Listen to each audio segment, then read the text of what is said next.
안녕하세요. 은혜 소리 공방입니다. 오늘도 하나님 말씀 들으러 오셨군요. 구독과 좋아요, 작은 손길이 우리 채널에 큰 힘이 됩니다. 이 채널은 성경 말씀을 딱딱하지 않게 부드럽고 편안한 낭독 오디오북으로 전해드립니다. 말씀을 들을 때 마음이 쉼을 얻고 은혜 안에서 하루가 따뜻해지길 소망합니다. 광야의 아침 햇살이 모압 평지를 부드럽게 비추고 있었어요. 이스라엘 백성들은 이른 시간부터 모세가 말씀을 전할 장소로 모여들기 시작했어요. 40년의 광야 생활이 끝나가는 지금 그들은 모세의 입에서 나오는 모든 말씀을 귀하게 여기고 있었어요. 모세의 얼굴에는 세월의 흔적이 깊게 새겨져 있었어요. 120세의 나이였지만 그의 눈빛만큼은 여전히 맑고 강렬했어요. 그는 하나님께서 주신 율법들을 백성들에게 전하는 일에 온 마음을 쏟고 있었어요. 오늘도 그는 공동체를 세우고 정의를 바로 세우는 중요한 법들을 전하려고 했어요. 여러분, 오늘 제가 전하는 말씀을 마음 깊이 새기시기 바랍니다. 모세의 목소리가 아침 공기를 가르며 울려 퍼졌어요. 사람들은 숨을 죽이고 귀를 기울였어요. 그들의 자녀들도 부모 곁에 앉아 조용히 듣고 있었어요. 이 순간이 얼마나 소중한지 모두가 알고 있었어요. 사람들 사이에 다툼이 생겨 재판을 받으러 올 때가 있을 것입니다. 모세가 첫 번째 법을 설명하기 시작했어요. 그의 말투는 차분했지만 힘이 있었어요. 사람들은 고개를 끄덕이며 들었어요. 공동체 안에서 다툼과 분쟁이 생기는 것은 자연스러운 일이었으니까요. 재판관들은 그들을 재판하여 의로운 자를 의롭다 하고 악한 자를 정죄해야 합니다. 정의를 바로 세우는 일이 얼마나 중요한지 모세는 강조했어요. 재판은 단순히 분쟁을 해결하는 것이 아니라 하나님의 공의를 드러내는 거룩한 행위였어요. 백성들 사이에서 웅성거림이 일었어요. 그들은 이집트에서 공정한 재판을 받지 못했던 쓰라린 기억을 떠올렸어요. 만일 악한 자가 태형을 받아야 할 경우 재판관은 그를 엎드리게 하고 그가 보는 앞에서 그 죄에 합당한 수만큼 때리게 해야 합니다. 모세는 형벌의 집행 방식에 대해 구체적으로 설명했어요. 공개적으로 형벌이 집행되는 이유는 투명성을 보장하고 재판관의 권한 남용을 막기 위함이었어요. 백성들은 숙연한 표정으로 들었어요. 40대까지는 때릴 수 있으나 그 이상은 때려서는 안 됩니다. 모세의 목소리에 단호함이 담겼어요. 그는 형벌에도 명확한 한계가 있음을 분명히 했어요. 이것은 단순한 규정이 아니라 인간의 존엄성을 지키기 위한 하나님의 배려였어요. 그 이상 때리면 내 형제가 내 눈앞에서 처나게 될까 두려워해야 합니다. 이 말씀을 들은 백성들 사이에서 깊은 탄식이 흘러나왔어요. 아무리 죄를 지은 사람이라도 여전히 형제였어요. 하나님께서는 그들이 형벌 속에서도 인간으로서의 존엄성을 잃지 않기를 원하셨어요. 이것은 주변 나라들의 잔인한 형벌 제도와는 완전히 다른 접근이었어요. 한 젊은 재판관이 깊은 생각에 잠겼어요. 그는 정의를 행하되 자비를 잊지 말아야 한다는 교훈을 마음에 새겼어요. 형벌은 복수가 아니라 회복을 위한 것이었어요. 공동체는 죄를 미워하되 사람을 미워하지 말아야 했어요. 모세는 잠시 숨을 고르며 다음 말씀을 준비했어요. 그의 시선이 들판 너머로 향했어요. 저 멀리 약속의 땅이 보이는 것만 같았어요. 곧 그곳에서 백성들은 곡식을 심고 거두게 될 것이었어요. 곡식을 타작하는 소에게 망을 씌우지 말아야 합니다. 이 짧은 구절을 들은 백성들은 고개를 갸우뚱했어요. 전쟁과 재판에 관한 중요한 법들 사이에 왜 갑자기 소에 대한 이야기가 나오는지 의아해하는 사람들이 많았어요. 하지만 모세는 이 법이 얼마나 중요한 원칙을 담고 있는지 설명하려고 했어요. 일하는 자가 그 수고의 대가를 누리는 것은 당연한 일입니다. 모세의 설명이 이어지자 사람들의 얼굴에 이해의 빛이 떠올랐어요. 이것은 단순히 동물 복지에 관한 법이 아니었어요. 수고하는 모든 존재가 그 노동의 열매를 누릴 권리가 있다는 근본적인 원칙이었어요. 농부 요압이 고개를 끄덕였어요. 그는 이집트에서 종살이할 때를 떠올렸어요. 그때 그들은 벽돌을 만들고 건축물을 쌓았지만 그 수고의 대가를 전혀 누리지 못했어요. 굶주림과 채찍질만이 그들의 몫이었어요. 하지만 하나님께서는 다른 방식을 가르치셨어요. 짐승도 일할 때 먹을 수 있다면 사람은 얼마나 더 그래야 하겠습니까? 한 장로가 조용히 말했어요. 주변 사람들이 동의하며 고개를 끄덕였어요. 하나님의 법은 가장 작은 것부터 시작해서 큰 원칙을 가르쳤어요. 만물을 창조하신 하나님께서는 모든 생명을 소중히 여기셨어요. 모세는 이제 더 복잡하고 민감한 주제로 넘어갈 준비를 했어요. 그의 표정이 더욱 진지해졌어요. 백성들도 분위기가 달라진 것을 감지하고 더욱 집중했어요. 형제들이 함께 살다가 그 중 하나가 아들이 없이 죽으면 그 죽은 자의 아내는 밖으로 나가 타인에게 시집가지 말아야 합니다. 수혼제에 관한 법이 선포되었어요. 이것은 가족의 대를 잇고 과부를 보호하며 땅의 소유권을 지키기 위한 복합적인 제도였어요. 백성들 사이에서 작은 술렁거림이 일었어요. 이것은 쉽지 않은 책임이었으니까요. 그의 남편의 형제가 그에게로 들어가 그를 맞이하여 아내로 삼아 남편의 형제된 의무를 다해야 합니다.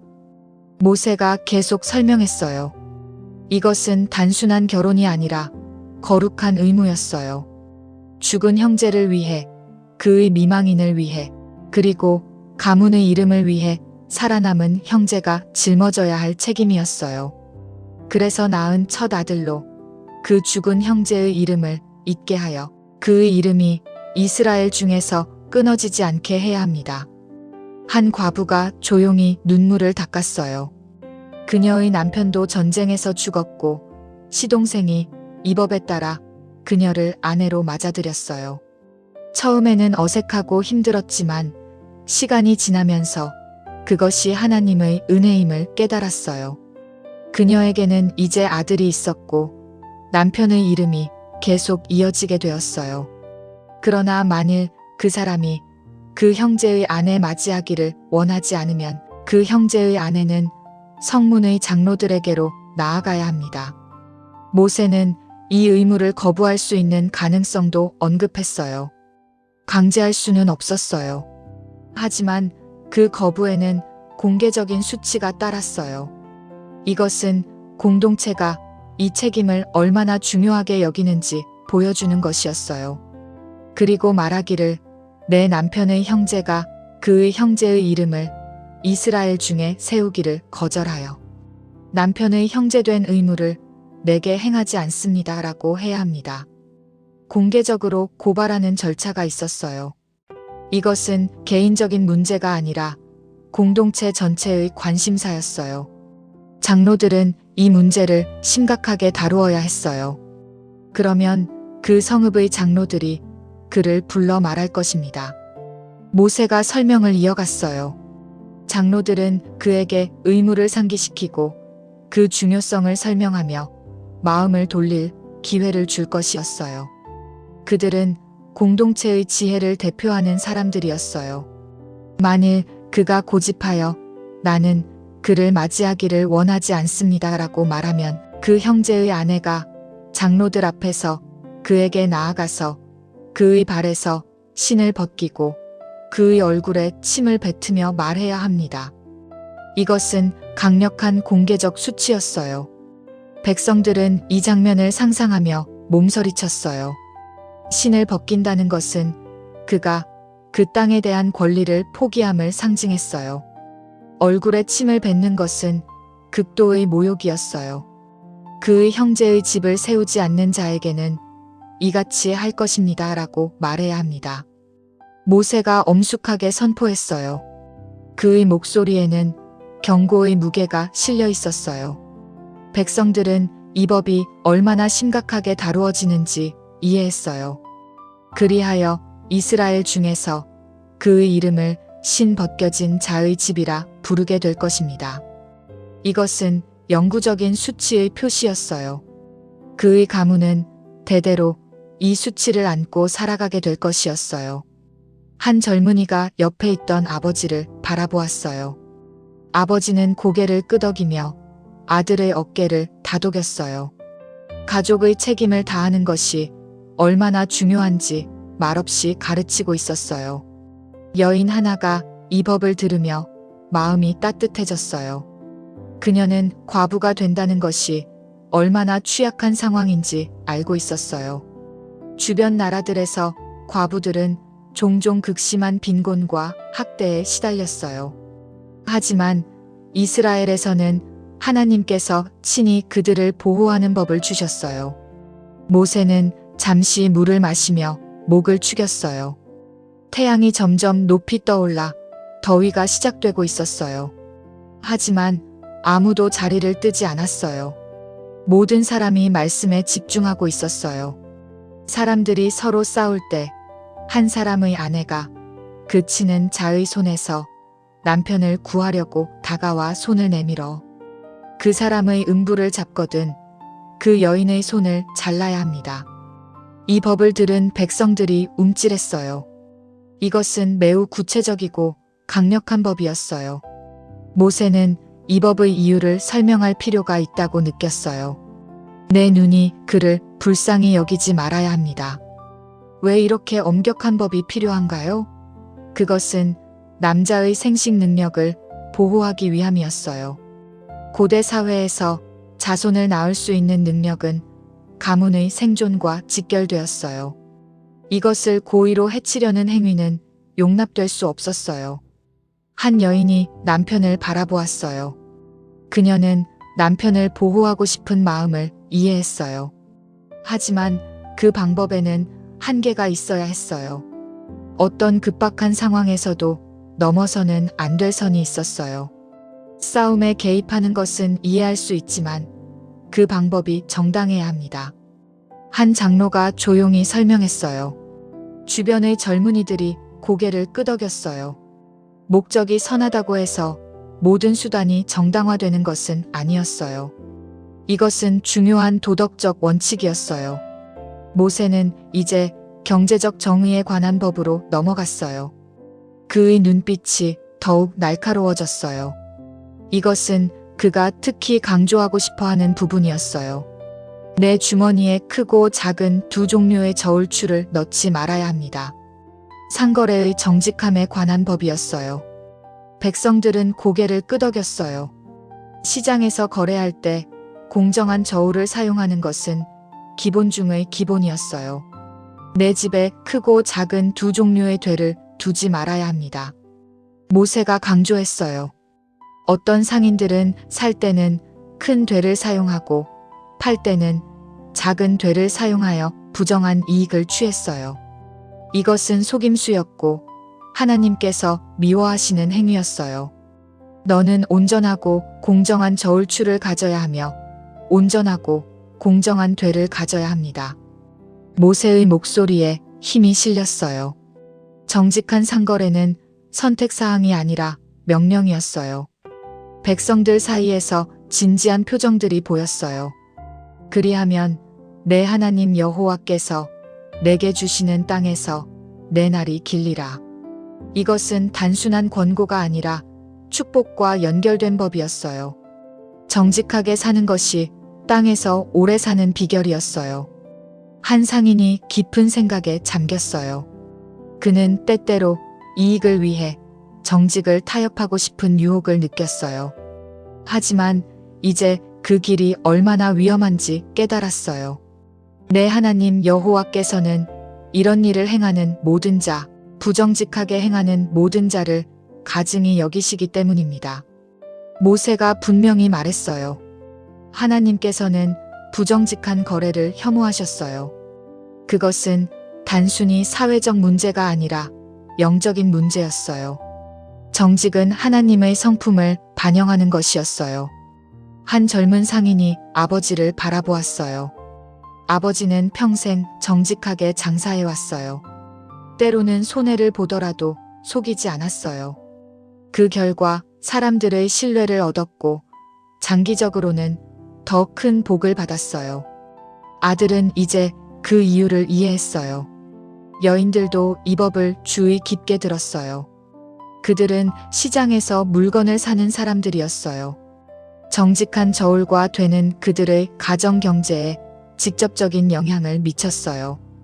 그들은 정직한 상인을 알아보고 그들과 거래하기로 마음먹었어요. 공정한 거래는 공동체의 신뢰를 세웁니다. 한 장로가 말했어요. 사람들이 서로를 믿을 수 있을 때 공동체는 강해졌어요. 반대로 속임수가 만연하면 공동체는 무너졌어요. 이스라엘은 신뢰로 세워진 공동체가 되어야 했어요. 모세는 이제 마지막 주제로 넘어갈 준비를 했어요. 그의 얼굴에 깊은 결의가 서렸어요. 이것은 백성들이 절대 잊어서는 안 될 역사적 사건에 관한 것이었어요. 너희가 이집트에서 나왔을 때 길에서 아말렉이 너희에게 행한 일을 기억해야 합니다. 아말렉이라는 이름이 언급되자 백성들 사이에서 술렁거림이 일었어요. 그들은 그날을 잊을 수 없었어요. 광야에서 지치고 힘들 때 아말렉이 비겁하게 공격해왔던 그날을요. 그가 내가 고나고 피곤할 때 길에서 너를 만나 내 뒤에 처진 모든 약한 자를 쳤습니다.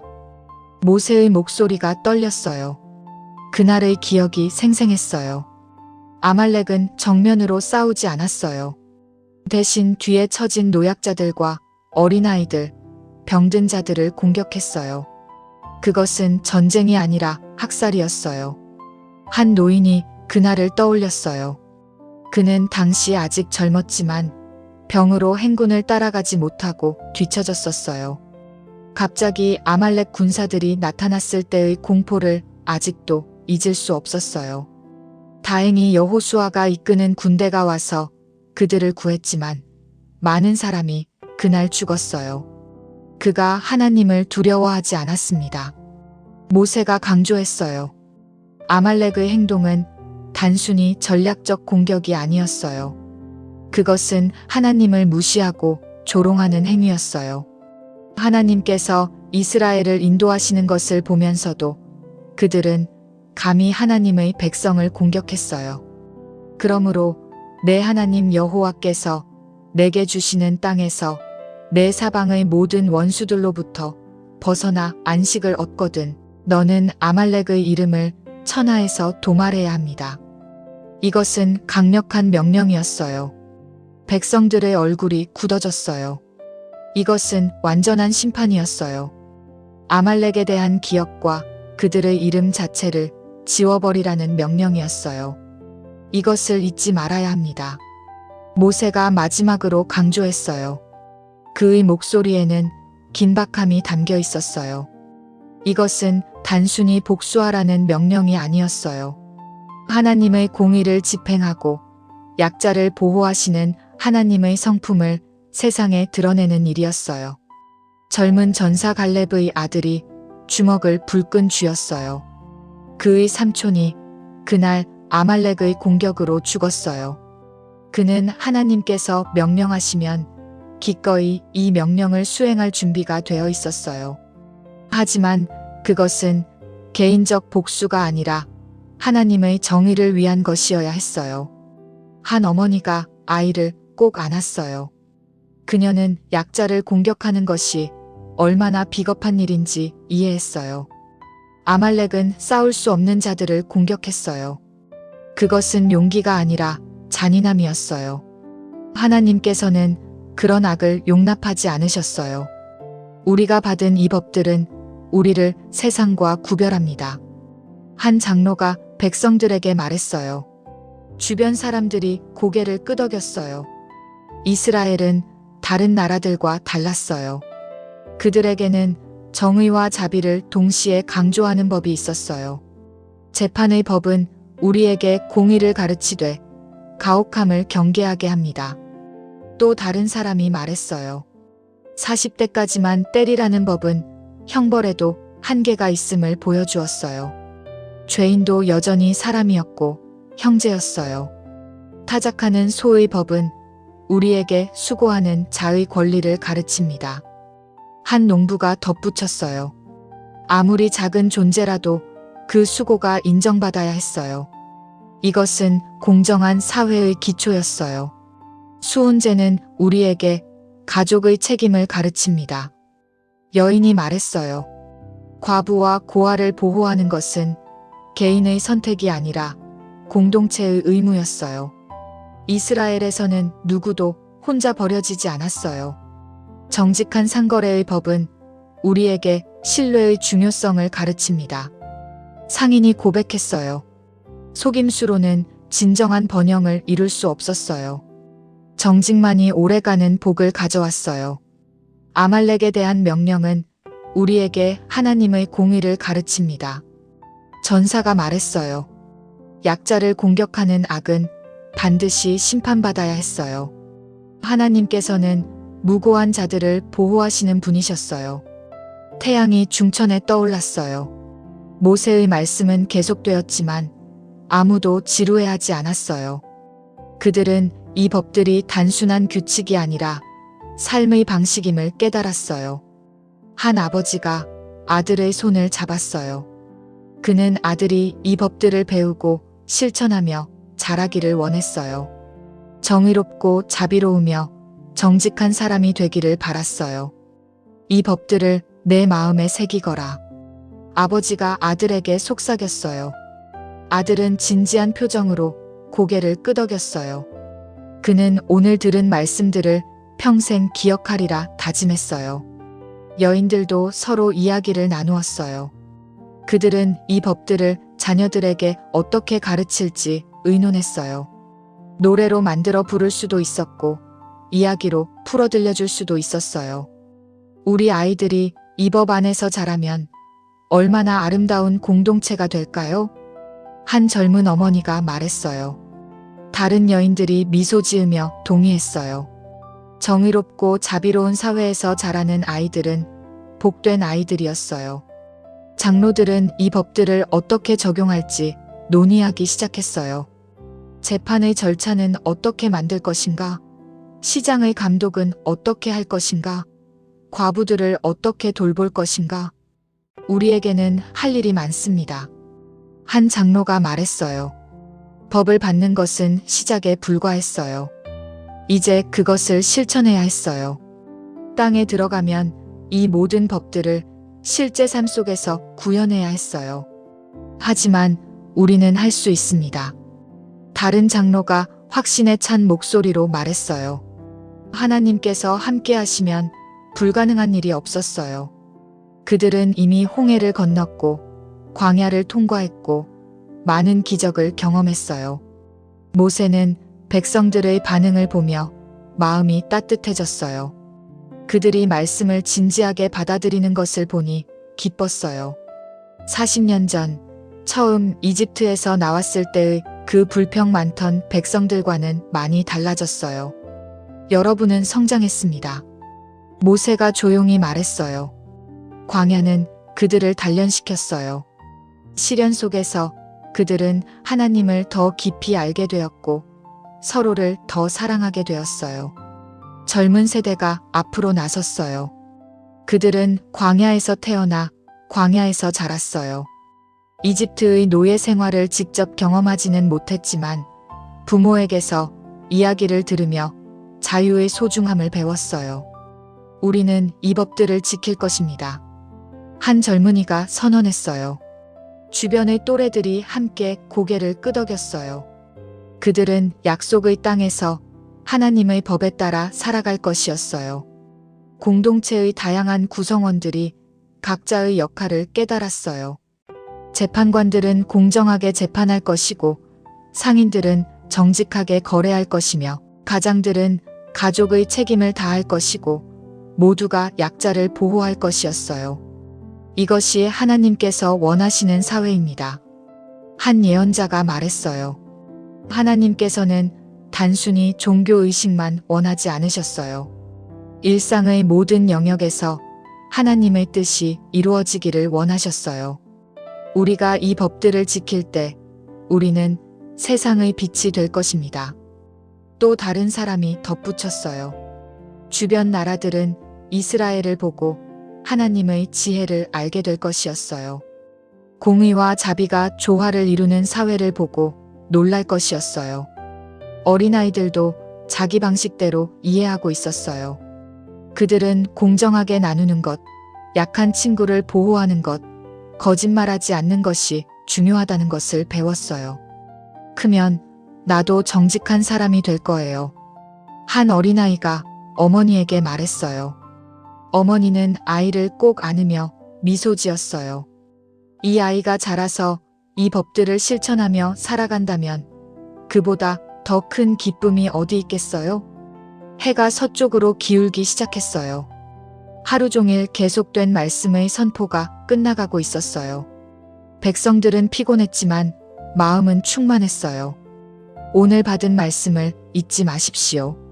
모세가 마지막으로 당부했어요. 그의 목소리에는 간절함이 담겨 있었어요. 이 법들이 그들의 삶을 인도하고 공동체를 세우며 하나님의 영광을 드러내기를 바랐어요. 백성들은 천천히 자리에서 일어났어요. 그들은 가족과 친구들과 함께 오늘 들은 말씀에 대해 이야기를 나누었어요. 어떤 이들은 질문을 했고 어떤 이들은 자신의 이해를 나누었어요. 장로들은 함께 모여 구체적인 실행 방안을 논의했어요. 재판소는 어디에 세울 것인가? 시장 감독은 누가 맡을 것인가? 과부와 고아를 돌보는 체계는 어떻게 만들 것인가? 우리는 하나씩 해나가면 됩니다. 가장 나이 많은 장로가 말했어요. 그는 평생 공동체를 섬겨왔어요. 중요한 것은 완벽함이 아니라 충성이었어요. 하나님께 순종하며 한 걸음씩 나아가면 되었어요. 밤이 찾아왔어요. 천막마다 불빛이 하나둘 켜지기 시작했어요. 가족들은 함께 모여 저녁 식사를 하며 오늘의 말씀을 다시 이야기했어요. 아버지, 왜 소에게 망을 씌우면 안 돼요? 한 아이가 물었어요. 아버지는 미소 지으며 설명했어요. 일하는 자가 그 수고의 열매를 누리는 것이 공정하기 때문이라고. 그리고 그것은 사람에게도 적용되는 원칙이라고요. 그럼 아버지도 일할 때 먹을 수 있어요? 아이가 순진하게 물었어요. 아버지가 웃으며 대답했어요. 그렇단다. 하나님께서는 일하는 사람을 돌보시는 분이야. 다른 천막에서는 부부가 대화를 나누고 있었어요. 아내가 시장에서 겪었던 일을 이야기했어요. 어떤 상인이 저울을 속인 것 같았다고요. 남편은 진지하게 들으며 말했어요. 이제 우리는 그런 것을 지적할 수 있어. 하나님의 법이 우리를 보호하시니까. 정의는 더 이상 강자만의 특권이 아니었어요. 약자도 법의 보호를 받을 수 있었어요. 이것이 하나님께서 세우신 사회의 아름다움이었어요. 한 과부가 홀로 앉아 기도하고 있었어요. 그녀는 남편을 잃은 후 막막했었어요. 하지만 시동생이 그녀를 아내로 맞아들여 돌봐주었어요. 처음에는 어색했지만 이제는 하나님의 은혜를 느꼈어요. 감사합니다, 주님. 그녀가 조용히 기도했어요. 하나님께서는 그녀를 버려두지 않으셨어요. 법을 통해 그녀를 보호하셨어요. 이제 그녀에게는 아들이 있었고 미래의 희망이 있었어요. 별들이 하늘 가득 빛나고 있었어요. 광야의 밤하늘은 언제나 장관이었어요. 한 청년이 밖으로 나와 하늘을 올려다보았어요. 그는 오늘 들은 말씀들을 마음속으로 되새겼어요. 공정하게 재판하라. 수고하는 자를 돌보라. 가족을 책임지라. 정직하게 거래하라. 약자를 보호하라. 각각의 법이 그의 마음에 새겨졌어요. 이것들은 단순한 규칙이 아니었어요. 하나님의 성품을 반영하는 삶의 원칙이었어요. 모세는 자신의 천막에서 하나님께 기도하고 있었어요. 그는 백성들이 이 법들을 지키며 살아가기를 간구했어요. 그들이 약속의 땅에서 번영하고 하나님의 이름을 높이기를 기도했어요. 주님, 이 백성들을 축복하소서. 모세의 기도가 밤하늘로 올라갔어요. 그는 자신이 그 땅에 들어가지 못한다는 것을 알고 있었어요. 하지만 백성들이 들어갈 것이었고 그들이 이 법들을 지키며 살아간다면 복을 받을 것이었어요. 이튿날 아침 백성들은 다시 일상으로 돌아갔어요. 하지만 그들은 변화되어 있었어요. 어제 받은 말씀이 그들의 마음과 행동을 인도했어요. 한 재판관이 분쟁 사건을 다루고 있었어요. 그는 40대 이상 때리지 말라는 법을 기억했어요. 형벌을 선고하면서도 피고인의 인간성을 존중했어요. 당신도 우리의 형제입니다. 재판관이 말했어요. 형벌은 필요했지만 그것이 사람을 파괴해서는 안 되었어요. 회복과 교정이 목표였어요. 한 농부가 소에게 곡식을 먹이고 있었어요. 타작하는 동안 소가 먹는 것을 막지 않았어요. 그는 이것이 하나님께서 원하시는 방식임을 알았어요. 너도 수고했구나. 농부가 소를 쓰다듬으며 말했어요. 함께 일하는 동역자로서 존중하는 마음이 생겼어요. 한 상인이 가게 문을 열며 저울을 점검했어요. 그는 정확한 추를 사용하기로 결심했어요. 단기적으로는 조금 덜 벌 수도 있었지만 장기적으로는 고객들의 신뢰를 얻을 것이었어요. 정직이 최선의 장사법입니다. 그가 혼잣말을 했어요. 그리고 그는 옳았어요. 시간이 지나면서 사람들은 그의 가게를 신뢰하게 되었고 더 많은 손님이 찾아왔어요. 공동체는 이렇게 하나씩 변화되어 갔어요. 법이 삶이 되고 원칙이 문화가 되었어요. 이스라엘은 단순히 법을 가진 민족이 아니라 법을 사는 민족이 되어 갔어요.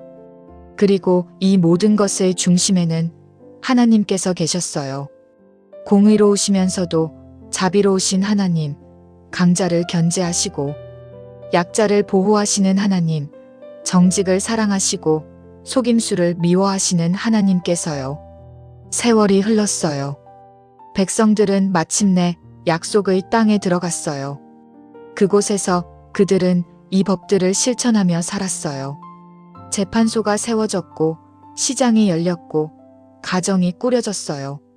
모든 것이 완벽하지는 않았어요. 때로는 실수도 있었고 실패도 있었어요. 하지만 그들은 계속해서 하나님의 법으로 돌아왔어요. 그것이 그들의 힘이었고 그들의 정체성이었어요. 우리는 하나님의 백성입니다. 그들이 자랑스럽게 말할 수 있었던 이유는 그들이 완벽해서가 아니었어요. 하나님께서 주신 거룩한 법을 따라 살려고 노력했기 때문이었어요. 이렇게 신명기 25장의 법들은 단순한 조문을 넘어서 살아있는 현실이 되었어요. 재판과 형벌의 법은 공정한 사회를 만들었고 일하는 자의 권리를 보호하는 법은 존중의 문화를 세웠으며 수혼제는 취약한 이들을 보호하는 안전망이 되었고 정직한 거래의 법은 신뢰의 공동체를 건설했으며 아말렉에 대한 기억은 정의를 잊지 않는 민족을 만들었어요. 이 모든 법의 근간에는 하나님의 성품이 담겨 있었어요. 공의와 자비, 정의와 긍휼, 거룩함과 사랑이 조화를 이루는 완전한 법이었어요. 그리고 이 법을 따라 사는 백성들은 세상 속에서 하나님의 영광을 드러내는 빛이 되었답니다. 신명기 25장은 이스라엘 공동체를 위한 5가지 중요한 법을 담고 있어요. 첫째, 재판과 형벌에서 40대를 넘지 않도록 제한하여 죄인의 인간 존엄성을 보호했고, 둘째, 일하는 소의 권리를 인정하여 수고하는 자의 정당한 대가를 가르쳤으며, 셋째, 수혼제를 통해 과부와 가문을 보호하는 공동체의 책임을 강조했고, 넷째, 정직한 저울과 되를 사용하도록 명령하여 경제적 정의를 세웠으며, 다섯째, 아말렉의 악행을 기억하고 심판하라 명하여 약자를 보호하시는 하나님의 공의를 보여주었답니다. 이상 신명기 25장이었습니다. 오늘도 하나님의 은혜 안에서 마음이 평안하고 작은 일상 속에서도 기쁨을 발견하며 행복하고 은혜로운 하루가 되시기를 바랍니다. 아멘.